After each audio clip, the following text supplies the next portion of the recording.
كما كان في استقبال فخامته صاحب السمو الملكي الأمير فيصل بن بندر بن عبد العزيز أمير منطقة الرياض، وصاحب السمو الملكي الأمير محمد بن نايف بن عبد العزيز ولي العهد نائب رئيس مجلس الوزراء وزير الداخلية.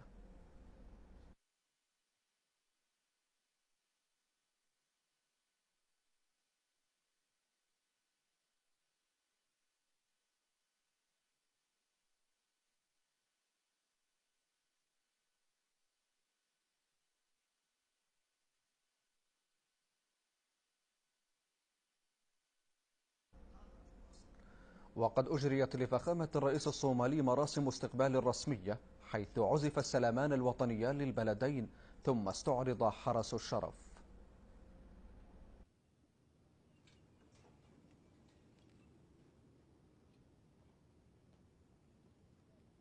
النشيد الوطني لجمهورية الصومال الفيدرالية. السلام الملك السعودي. سلام. خذ. سيدي.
بعد ذلك صافح فخامته مستقبلي صاحب السمو الملكي الأمير متعب بن عبد الله بن عبد العزيز وزير الحرس الوطني، وصاحب السمو الملكي الأمير سلطان بن سلمان بن عبد العزيز رئيس الهيئة العامة للسياحة والتراث الوطني، وصاحب السمو الملكي الأمير الدكتور عبد العزيز بن سلطان بن عبد العزيز مستشار خادم الحرمين الشريفين، ومعالي رئيس مجلس الشورى وأصحاب المعالي الوزراء وقادة القطاعات العسكرية.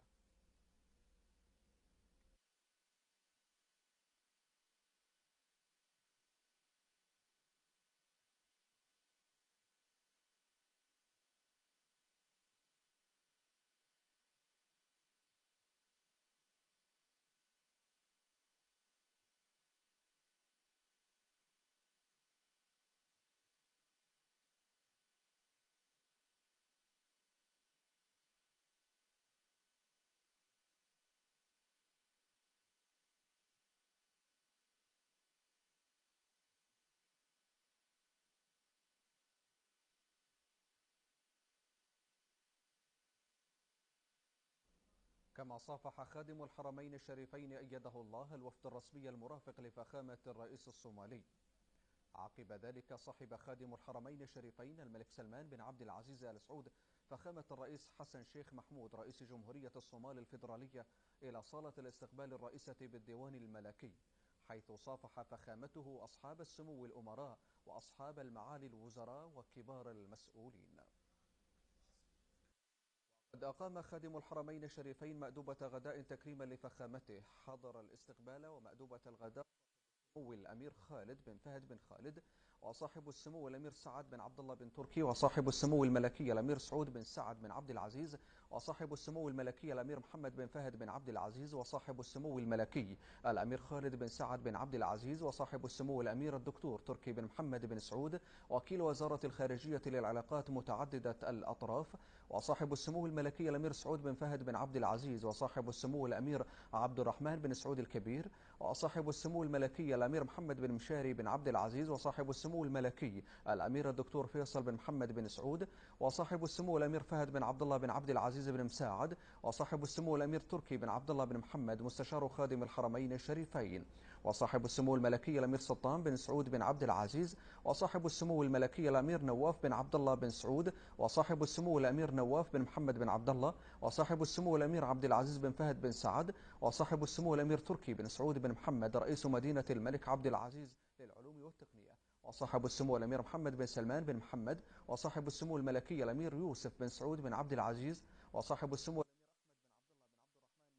الدرعية، وصاحب السمو الأمير محمد بن سعود بن خالد وكيل وزارة الخارجية لشؤون المعلومات والتقنية،